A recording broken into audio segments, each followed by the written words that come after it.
Bonjour à tous, bonjour la team OM, j'espère que vous allez bien. Donc c'est jeudi, c'est le JT Mercato de ce jeudi 30 janvier. Voilà, donc la semaine avance les amis, les joueurs n'arrivent pas et c'est vrai que ça commence un petit peu à s'inquiéter un petit peu sur les réseaux avec ce mercato de l'Olympique de Marseille. Justement, on va en parler en fin de JT de cette inquiétude qui commence à ressortir parmi les supporters par rapport un petit peu à ce néant, on va dire, dans le mercato de l'Olympique de Marseille. Avant de commencer, les amis, je voulais vous remercier pour votre fidélité. En tous les cas, vous êtes tous les jours de plus en plus à liker, à suivre le JT OM du canal Olympien. En tous les cas, avant de commencer, les amis, pensez au petit pouce bleu, au partage. Pour ceux qui ne sont pas encore abonnés à la chaîne YouTube du canal Olympien, les amis, n'hésitez pas. D'ailleurs, je voulais vous remercier. On a passé le cap des 12 000 abonnés sur YouTube et on est à plus de 115 000 abonnés sur Facebook. Donc si on cumule les deux, on est quasiment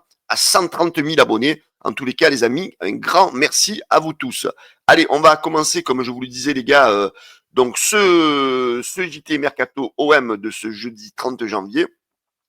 Alors, on va parler de la propagande de Pogba sur les réseaux sociaux. On va parler du dossier Fagioli qui se complique.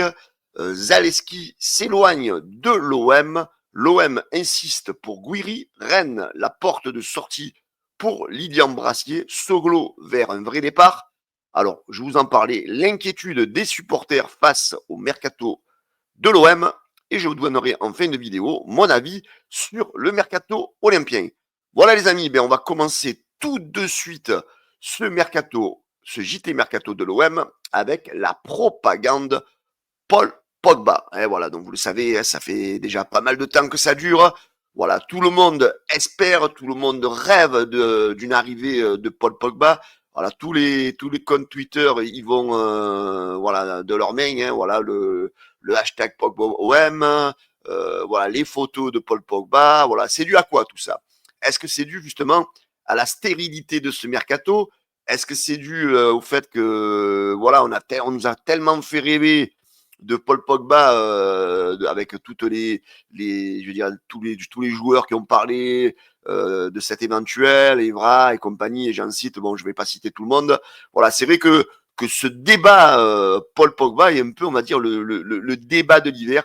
Et là, c'est vrai qu'avec la stérilité de ce mercato, voilà, ça ressurgit depuis hier.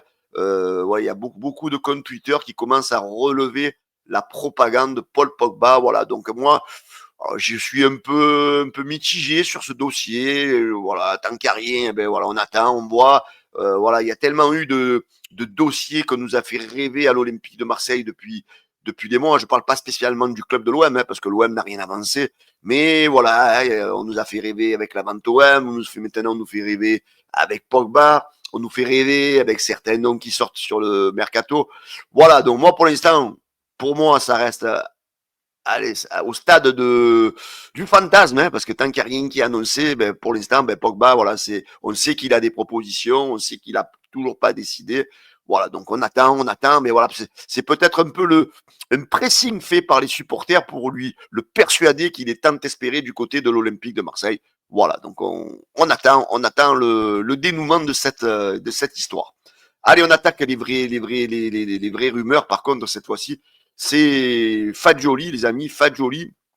Donc la Juventus, a priori, aurait refusé une offre de 30 millions d'euros, une offre du Borussia Dortmund. Alors on ne sait pas de combien elle est cette offre, mais on sait que la Juve réclame 30 millions d'euros pour son joueur. Voilà, donc on voit que c'est compliqué, surtout que quand on voit que l'OM, selon Fabrice Hawkins, continuerait les négociations avec la Juve, mais l'OM n'est pas sur un transfert sec.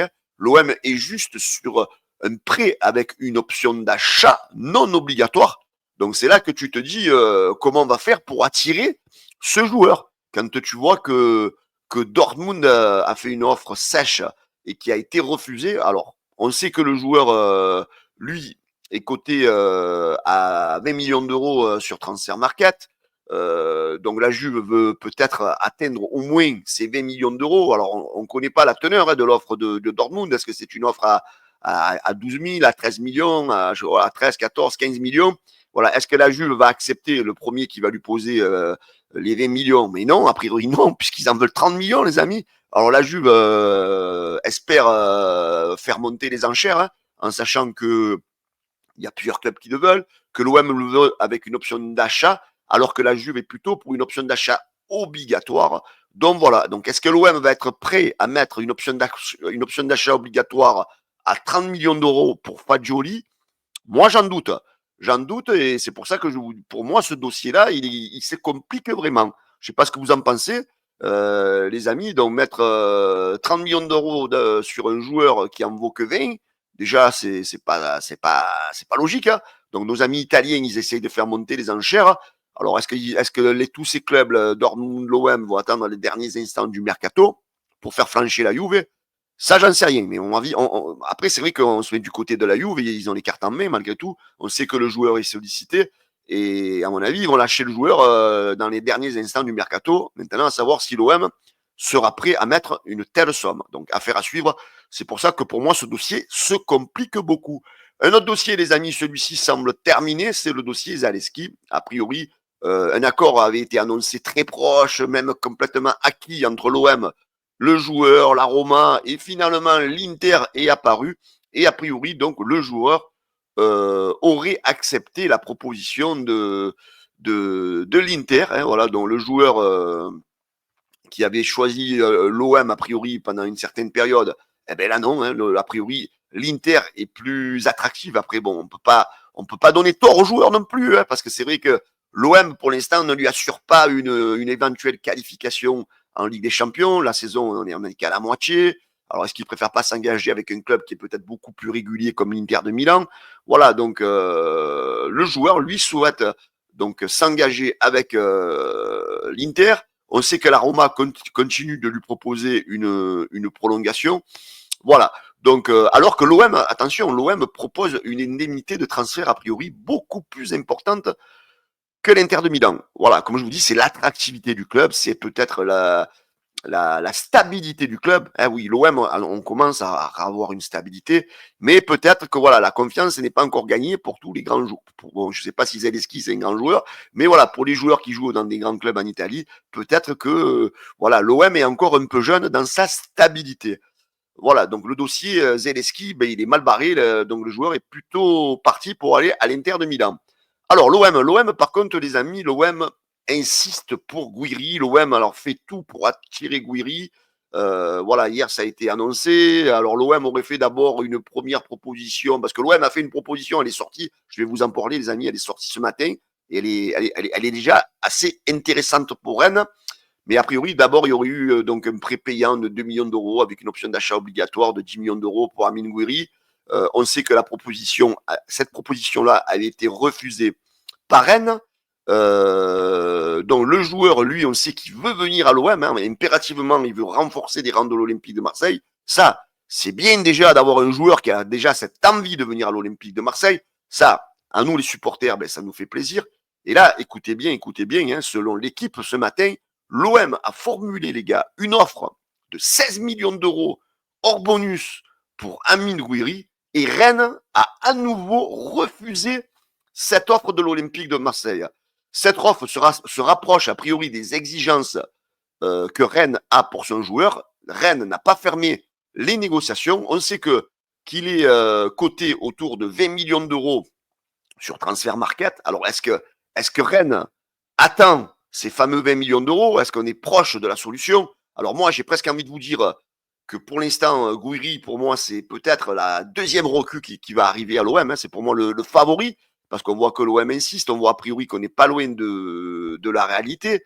Autre chose, les amis, on sait que Giorgio Sampaoli va être limogé c'est Fabrizio Romano qui vient de le dire de Rennes. Hein. On sait que lui, il voulait plutôt Meite ou Chancel Mbemba. Et on sait que du côté de Frédéric Massara, le directeur sportif de Rennes, on veut plutôt Lilian Brassier. Donc Lilian Brassier ouvre désormais lui aussi la porte à un départ. Donc Rennes tient la corde a priori. Stuttgart est également intéressé. Bon, après, ça m'étonnerait que Stuttgart aille au bout de ce deal. La valeur de Lilian Brassier, elle est de 10 millions d'euros. Alors moi, je vois qu'une seule solution, les amis, c'est que les deux clubs se mettent d'accord. Alors l'offre à 16 millions, elle a été refusée pour Guiri.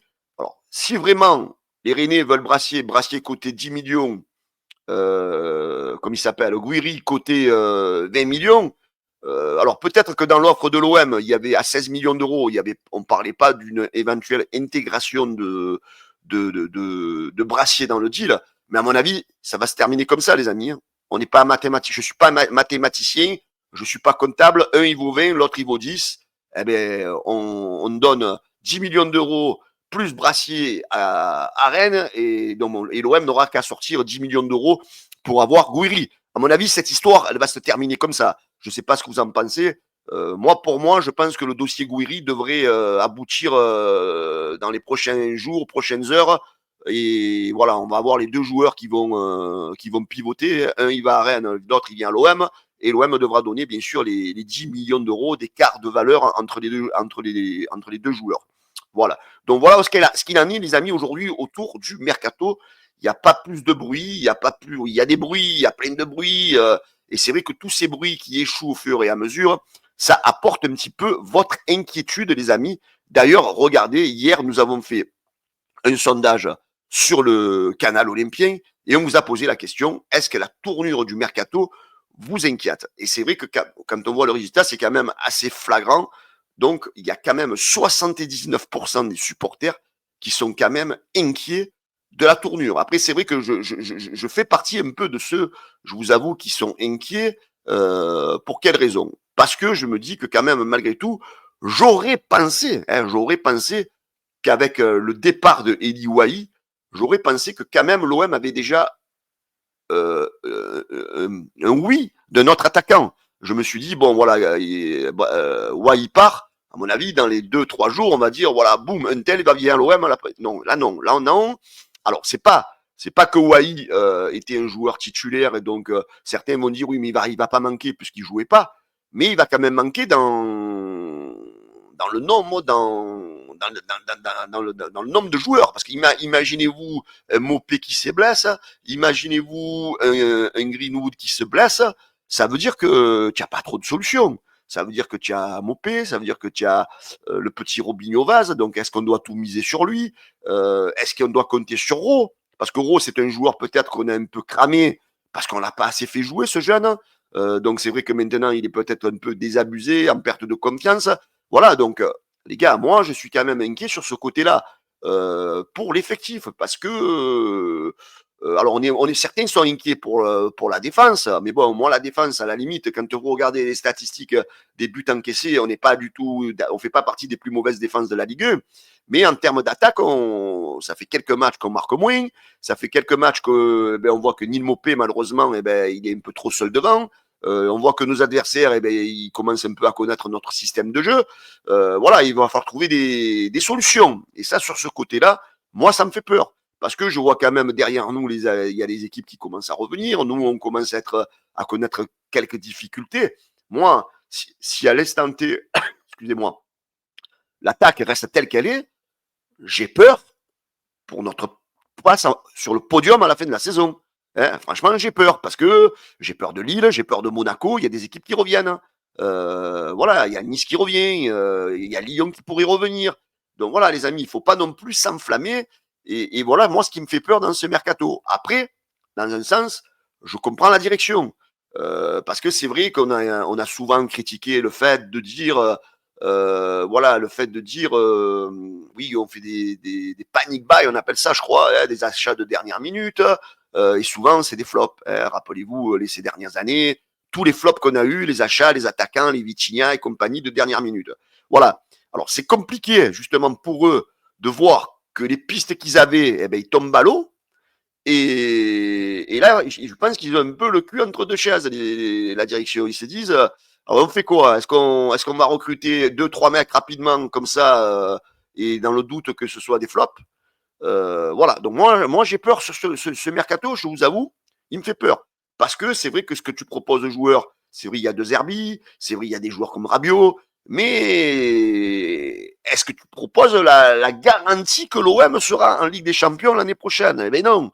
Et c'est pour ça que certains joueurs peut-être ne veulent pas faire ce pas-là, pour l'instant. Voilà. Je pense que tu seras peut-être beaucoup plus attractif cet été si tu as cette qualification en main et là tu pourras attirer un autre calibre, d'autres calibres en termes de joueurs. Voilà, là c'est quand même, on est quand même dans une phase compliquée. C'est pour ça que je vous dis, bon, moi je vois quand même Gouiri venir du côté de l'OM. Après, est-ce que la direction va nous sortir un nom avant la fin de ce mercato? Voilà, donc je vois pas beaucoup de mouvements. Hein. Et après, moi, c'est vrai ce qui crée aussi cette inquiétude, les amis, c'est arrêter d'écouter des lives qui vous sortent des noms et qui les mecs, ils ont des sources cristallines. Arrêtez de protégez-vous de ça, parce que c'est bien beau de sortir des noms, des machins, tous les deux lives, ils vous sortent deux noms, trois noms. Ah, c'est sûr qu'à un moment donné, ils vont tomber sur un nom. Et là, ces gens-là, ils vont passer pour des héros. Hein, donc méfiez-vous, il y a plein de lives comme ça, les amis. Alors moi le premier, les gars, je vous sors pas de nom parce que j'en ai pas. Je suis comme vous, je suis un simple supporter. Et il y en a, ils se font des vies. Alors ils font croire qu'ils connaissent un, qu'ils connaissent l'autre, qu'ils ont des infos, ils vous sortent des noms. Alors il y a des noms qui sont sortis, hein, les sorlottes, les machins. Je les vois nulle part, moi, ces noms. Hein. Je les vois nulle part. Hein, voilà, donc, les amis, faites attention à ce que vous écoutez. Moi, le premier, les amis, je connais un ancien joueur de l'Olympique de Marseille. Je connais son fils très, très, très bien. Ce gars, il est très, très, très ami avec Fabrizio Ravanelli. Je peux vous dire que je suis le premier à essayer de gratter des informations. Et je peux vous dire que les informations, elles ne sortent pas. Quand il y a des informations, elles ne sortent pas. Voilà. Donc, attention à ce que voilà, mon avis, c'est les amis, soyez prudents sur le mercato. Arrêtez de croire des choses. Arrêtez de croire qu'à un moment donné, même moi, j'ai été victime de ça quand il y a eu la vente OM. Voilà, on écoutait quelqu'un qui nous avait annoncé cette vente, on y croyait, on nous faisait croire voilà, des choses extraordinaires. Et là, c'est pareil, les gars. Pour le mercato, soyez prudents. N'écoutez pas tout et n'importe quoi. Voilà, et moi, vous savez, j'écoute Fabrizio Romano, voilà, j'écoute les deux. Et encore, même les gros journalistes, des fois, ils ont des fausses pistes. Voilà, c'est pour ça. Donc, essayez de faire du tri dans ce que vous écoutez, parce que sinon, les gars, vous allez souvent être déçus parce qu'on vous annonce des beaux émerveilles, hein, comme on dit. Voilà. Voilà, les amis, ce JT Mercato, il est terminé. C'est vrai qu'aujourd'hui, c'était léger, il n'y a pas grand-chose. C'est surtout le dossier Gouiri, à mon avis, qui pourrait se finaliser avec Brassier dans les prochaines heures, prochains jours. Voilà, le mercato, il approche à sa fin. Hein. Je crois que c'est lundi, c'est le 3 février à 23h. Donc voilà, il va falloir que ça bouge rapidement.